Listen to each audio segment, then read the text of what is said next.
Olá a todos! Hoje eu gostaria de falar sobre perícia médica do INSS. Todos nós que já passamos por isso ou atuamos na área do direito previdenciário, sabemos que é uma questão que traz profunda ansiedade no segurado. Seja por causa do direito envolvido, que é direito à vida, à alimentação, seja em decorrência da conduta reiterada dos peritos. A gente escuta muito falar que os segurados são maltratados, que não tem a devida atenção por parte do perito do INSS, negativas absurdas de benefícios que se acumulam na justiça. Então esse é um tema muito delicado e gera muitas dúvidas na população. Nós, nesses quase 15 anos de escritório, nós já ouvimos várias e várias reclamações, várias situações que deixam o segurado profundamente nervoso na hora de comparecer no exame pericial. Além disso, nós sabemos que falta muita orientação por parte do INSS para as pessoas que vão se submeter à perícia de como comprovar que estão de fato incapacitados para o trabalho para poderem receber seu benefício por incapacidade. Em função disso, nós resolvemos criar este vídeo para bem orientar todas aquelas pessoas que passam por perícia médica, que vão passar por perícia, que tiveram perícias negadas ou que tem algum familiar, amigo ou conhecido nessa situação. Em função disso, vamos falar agora sobre este assunto. Como vocês veem aqui, uma das principais dúvidas que surgem é quais os documentos levar na perícia médica para comprovar a incapacidade. Bom, os primeiros documentos que a gente aconselha levar são atestados médicos atualizados, documentos no quais o médico que lhe assiste ou assiste a pessoa que você conhece vai colocar quais as doenças você sofre, quais as CIDs, que é o número da classificação internacional de doença, as limitações que essas doenças causam em você e se está ou não incapacitado para o trabalho. Nem sempre o seu médico assistente vai estar disposto a dar essas informações, mas é sempre importante pedir e ter sempre atestados atualizados para levar na perícia médica. Os documentos antigos, aqueles que têm há muito tempo, desde o início do tratamento, são importantes também. Por quê? Porque eles vão configurar desde que data aproximada você está incapacitado. E é nesse período que vai ser examinado contribuições para o INSS, se há ou não direito. Então é importante levar a documentação médica atualizada, mas também é importante levar documentos antigos, que comprovem desde quando você está incapacitado para o trabalho. Outro documento que é muito comum se ter é o receituário, que é através deste documento que vai ter ali quais as medicações você toma e são indicados no seu caso. Então são as receitas médicas. Importante levar todo o receituário. Além disso, um documento extremamente importante é o prontuário médico. O prontuário médico é a pasta que tu tem lá no hospital onde tu te trata, lá no médico, na clínica, que consta todas as consultas, o que foi indicado pelo médico assistente, desde quando você se trata, se passou por cirurgia, enfim, é o histórico médico que o senhor ou a senhora tem no hospital, na clínica ou no médico que você se trata. Esse documento é de extrema importância. Exames médicos, todos os exames, exame de sangue, ressonância magnética, radiografia, raio-x, enfim, todos os exames que a senhora ou o senhor passou ao longo deste tratamento para se comprovar a incapacidade. Comprovantes de fisioterapia, se você faz fisioterapia, aquele relatório, as datas em que você compareceu na fisioterapia, o que foi indicado pelo fisioterapeuta, muito importante também. Além disso, todos os demais documentos médicos que possam comprovar a sua incapacidade para o trabalho. As carteiras de trabalho são muito importantes para o perito poder verificar qual o tipo de atividade você desenvolve. E nesse sentido, uma declaração do seu patrão informando as funções e as atividades que você faz na empresa são muito importantes. Porque quando você descrever o problema de saúde e as limitações que lhe causam, o perito vai contrastar isso com a profissão que você tem, com a função, com as atividades que o senhor desempenha ou a senhora desempenha. E aí tem que ser coerente. Então é muito importante levar essa documentação.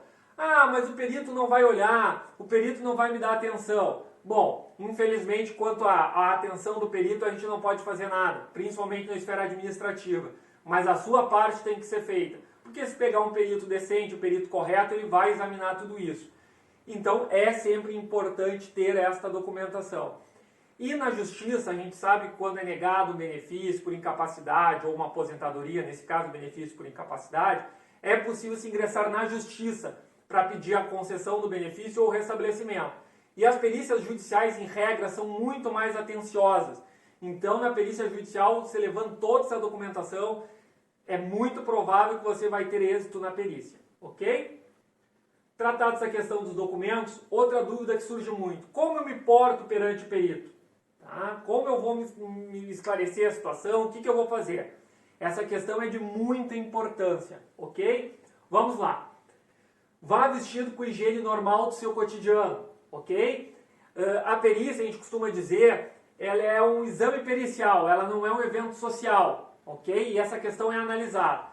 Se você vai lá perfumado, muito de banho tomado, infelizmente o perito vai considerar que você está bem, especialmente se for perícia em incapacidade psiquiátrica. Ele vai considerar que você está com sua higiene em dia, que você está bem disposto. Não estou dizendo, evidentemente, isso é outro ponto que a gente vai tratar, que você tem que criar uma situação. Não. Você tem que manter o seu hábito normal no dia a dia. Por quê? Porque se você não está se cuidando naturalmente e você toma um banho, fica bem perfumado, bem arrumado e vai para o exame pericial, o perito vai entender que você está assim sempre. E daqui a um pouco isso pode mascarar um sintoma grave de uma incapacidade. Ok? Vá acompanhado de um parente ou pessoa de confiança, especialmente se for questão psiquiátrica. Por quê? Porque se você não estiver muito bem, se você não tiver no dia de medicação, principalmente em caso psiquiátrico, a pessoa fica um pouco lenta, um pouco afetada, essa pessoa que vai junto vai poder auxiliar você para o perito para descrever o que a senhora sente, o senhor sente, quais as dificuldades do dia a dia. E além disso, eles levam em consideração, se foi acompanhado por alguém, é porque realmente há uma grande dificuldade no dia a dia e está incapacitado para o trabalho. Então é muito importante essa questão.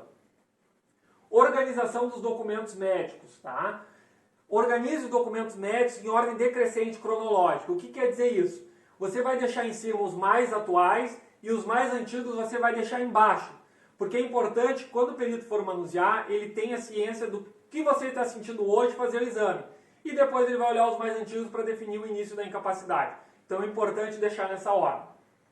Essa questão agora é muito importante. Diga a verdade. Não adianta supervalorizar as doenças, dizer que está muito mal quando não está, que não consegue fazer um determinado movimento e consegue. Por quê? Porque o perito vai te examinar. E ele é um médico, na maioria das vezes, muito experiente. Se você estiver mentindo, supervalorizando, ele vai se dar conta. E aí, se você tinha alguma chance, ela fica muito reduzida de conseguir o benefício. Porque o perito vai entender que você está tentando enganar ele. Então é muito importante dizer a verdade. Explique as atividades que você desempenha no trabalho. Apresentando a declaração do empregador, aquele documento que eu disse anteriormente, dizendo qual a função, quais as atividades você exerce, assinado pelo patrão. Tá? O que sente em razão das doenças e como isso prejudica as suas tarefas. Isso é muito importante para trazer aquela coerência, explicar para o perito por que os sintomas da doença lhe impedem de trabalhar. E se apresentar a declaração na empresa dizendo as atividades, melhor ainda. Ok? Não perca a cabeça e não discuta com o perito. Isso não ajuda em nada e pode trazer consequências, inclusive criminais. Eu já tive casos de clientes que agrediram o perito. Além de prejudicar o benefício, além disso respondeu criminalmente, teve que gastar com advogado, se incomodou, pagar a cesta básica, enfim. Não leva a lugar nenhum, não adianta pressionar, agredir o perito, não. Seguimos a legalidade, se for negado a gente entra na justiça, procure seu advogado, mas jamais agrida o perito, ok? Perícia judicial, isso é um tema muito importante, se difere muito da perícia administrativa. A perícia administrativa é feita por um perito do INSS, que ele está ali basicamente para negar, a realidade é essa, tá? Ele vai levar muito mais o lado do empregador dele, que é o INSS, que o lado do segurado. O perito judicial, ele não é um perito do INSS, ele é um perito particular, pago pela Justiça Federal. Então esse perito ele não tem envolvimento com nenhuma das partes. A tendência é ele ser muito mais justo, lhe dar muito mais atenção. Isso é uma questão muito importante. Tá? A perícia judicial então ocorrerá quando houver a negativa do benefício no INSS e o segurado ingressar na justiça com um advogado. Na maioria dos casos, o perito judicial ele será um especialista na área do problema de saúde que tu tens. Por exemplo, tu tem um problema do coração, vai ser um cardiologista que vai lhe examinar em regra. É um problema ortopédico, vai ser um ortopedista que vai lhe examinar em regra. No INSS isso não ocorre. Você vai ser examinado pelo perito que estiver lá no dia. Se ele for clínico geral, se ele for neurologista, se ele for ortopedista, não importa qual a sua doença, é esse perito que vai lhe examinar. E isso prejudica. Na Justiça Federal isso não ocorre, é um especialista em regra que vai lhe examinar. O perito judicial, como eu disse antes, ele costuma dar muito mais atenção ao caso que o perito do INSS. Isso é fato. A perícia judicial é realizada na Justiça Federal e não no INSS, diferentemente do administrativo. Então, como pode ver, uma perícia judicial é muito mais atenciosa e muito mais favorável ao segurado em regra, ok? Então, teve benefício negado no INSS, a perícia foi ruim, não desista. Se você se sente sem condições de trabalhar, procure o advogado, entre com a ação judicial, que a perícia na justiça vai lhe ser muito mais favorável, ok? Bom, essas eram as questões mais importantes e que a gente entende mais relevantes. A gente agradece a sua atenção, se coloca à disposição de você, do seu conhecido, do seu parente para mais explicações. A gente ingressa com ações judiciais quando as perícias são negadas. Nós temos quase 15 anos de experiência, então nós estamos inteiramente à disposição de vocês.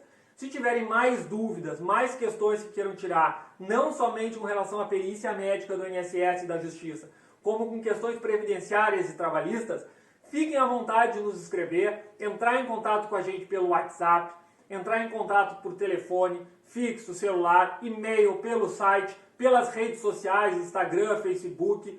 Entre em contato com a gente, YouTube também, que nós teremos o maior prazer em gravar um vídeo e tirar suas dúvidas e daqui a um pouco ajudar cada vez mais pessoas. Esse é o nosso intuito.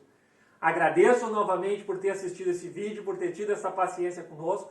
Esperamos ter ajudado você ou quem você conhece está precisando e qualquer situação nós estamos à disposição. Muito obrigado e espero ver você pessoalmente ou num próximo vídeo. Até logo!